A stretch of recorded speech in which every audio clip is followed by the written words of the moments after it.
What's going on, guys? Welcome back to the channel. It is officially that time. Harley Davidson rumors have began. Let's get into it.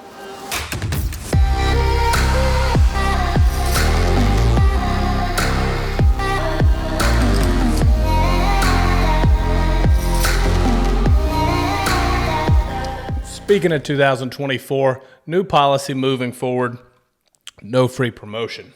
So before we jump into this, I want to tell you guys, stick around to the end because I've got something good. I know people always say that, but this time it's true. So let's dive right into things. I personally feel like I haven't seen nearly as many 2024 Harley Davidson rumors as I saw for 23 around this time last year.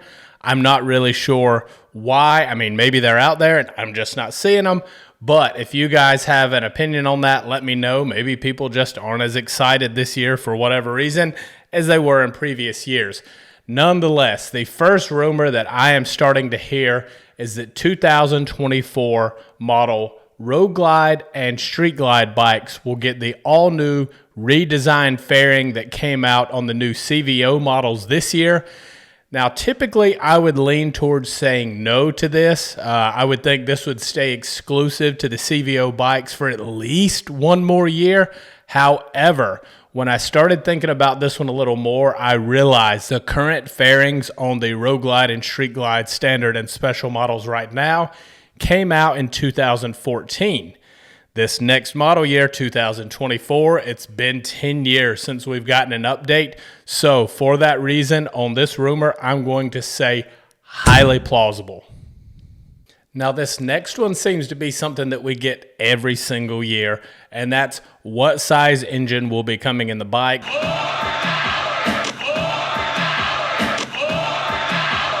And they always think, okay, they're going to move up an engine size, which drives me crazy because if there's anything we've learned from Harley Davidson history, it's that they don't do some kind of big monstrous jump in short order. It takes a long time, and yes, we're seeing some 117s pop up on the Softails, etc. However, this rumor is that all special models will come with a 117 and all standard models will come with the 114. Now, when I think about this, I first turn to Indian Motorcycles, and that's because they have already released their 2024 bikes.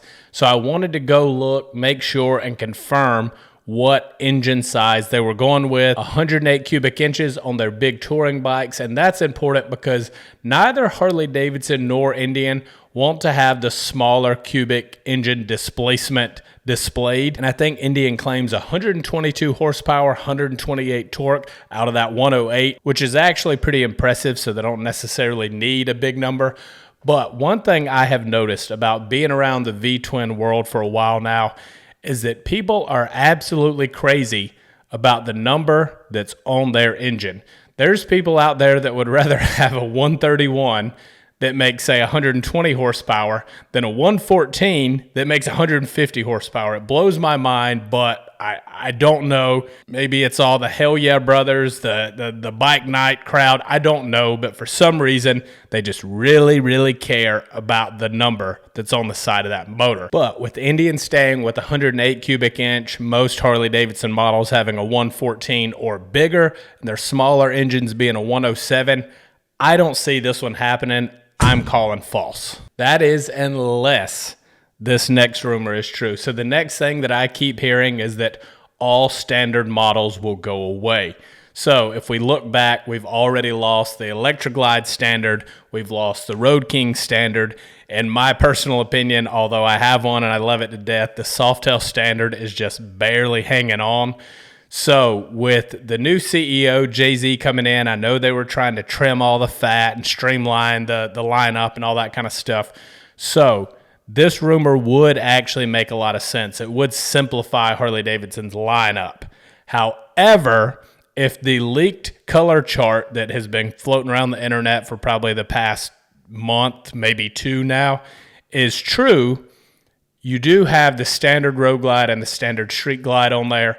So I kind of tend to think that color chart's probably pretty accurate. So I'm going to go with false on that one. Now, as promised, I do have some juicy stuff for you guys, but I want to preface this by saying These videos, these rumor videos, are becoming increasingly hard for me to make, and that's not necessarily because of my relationship with the motor company.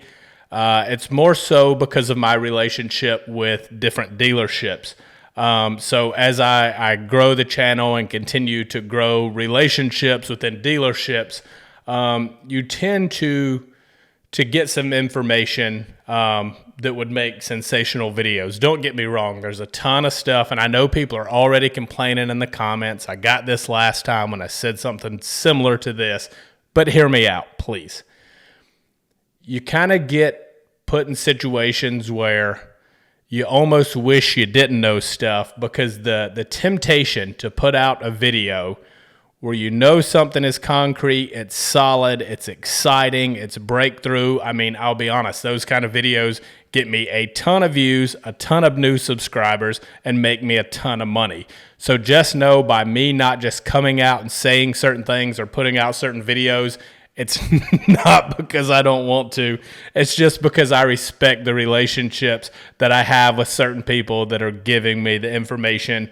And they're giving me this information with the unspoken agreement that I'm not going to put it out there. So for that reason, I won't put that out there directly. So we're going to do this in a way that respects those relationships, hopefully, but also doesn't get me sued by Harley Davidson corporate. So without further ado, the big one is that us performance enthusiasts will have something really exciting to look forward to for this coming model year.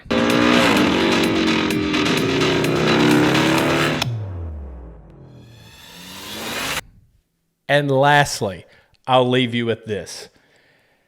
Think a CVO model that we haven't seen before and that you probably wouldn't expect.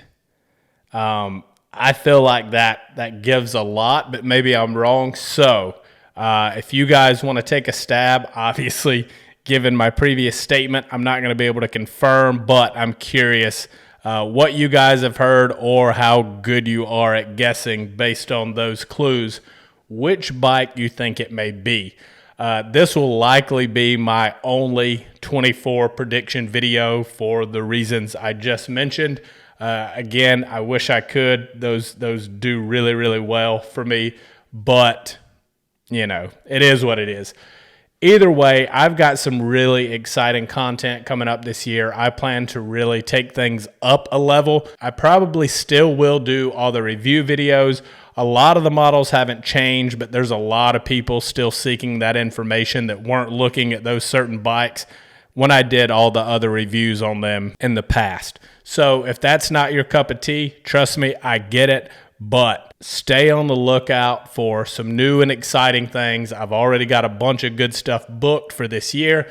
Going to be doing a little something different.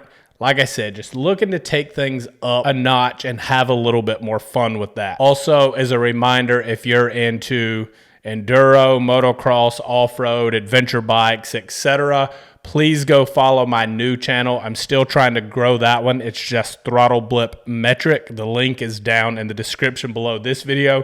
That would help me out tremendously as well. As always, thank you guys for watching, especially you that are watching it to the very, very end. That means a lot. It actually does help with the algorithm. So thank you. Subscribe if you're not already. Like the video if you enjoyed it, and I'll catch you guys in the next one.